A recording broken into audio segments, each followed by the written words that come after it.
Hi, I'm Michael Naclerio, and welcome to another edition of Contractor Confidential. A large part of my business is drainage work. Sometimes the problem is small and requires nothing more than rerouting the leader downspouts away from the house. Other times the job tends to be more complex and is being done to either correct or avoid a devastating problem. Which brings us to this home in Nyack, New York.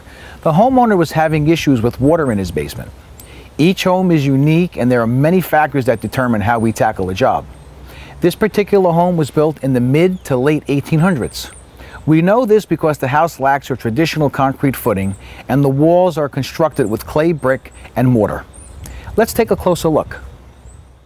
One reason we decided to put an interior drain in instead of digging up the outside is because of the condition of the home and the year that it was built, which we're thinking it was about 1850. This is a clay brick wall set with mortar. There is no footing. If you look down here closely enough, the bricks are literally sitting on top of the dirt. You can see from the level here with the space that this wall is bowing. This is the reason why we chose to do the drainage from the inside. If we would have attempted to dig up the outside, this bowing would most likely continue. So here we are. We already dug the trench. The pipe now will pick up all the water and bring it into this PVC dry well, which is 25 gallons. This gets recessed into the ground, and then we put a sump pump inside this.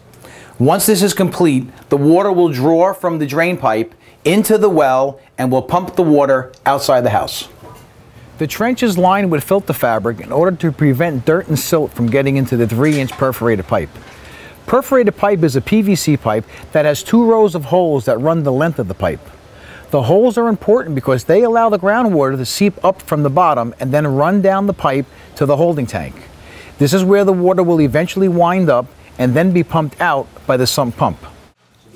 We cut away the concrete floor and dug into the ground in order to install our PVC dry well. Once the well is installed, cement will be poured around it in order to secure the well and reinforce the surrounding earth.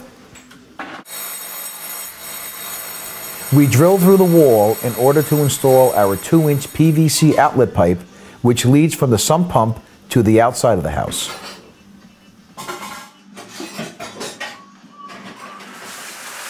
The filter fabric and pipe will be encased with 3/4-inch stone. We inserted a 1-inch form that will run along the length of the foundation wall in order to leave a gap between the newly poured floor. This will allow any water that seeps through the wall to travel down into the pipe.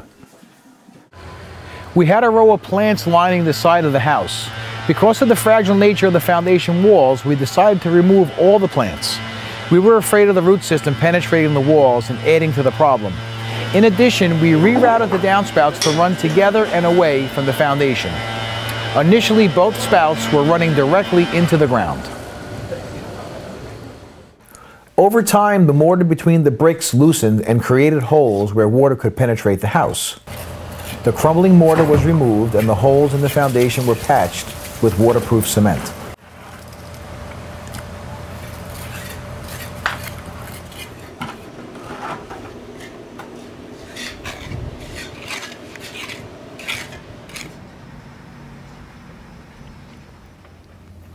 Drainage work can be tricky because you can potentially cause more problems while trying to fix the main one. That's why it's important to hire someone with experience. If you have any questions or would like to see more examples of my drainage work, you can find me on the web at nacleriolandscaping.com or go to Michael L. Naclerio on Facebook. I hope you enjoyed this episode of Contractor Confidential. Until next time, I'm Michael Naclerio.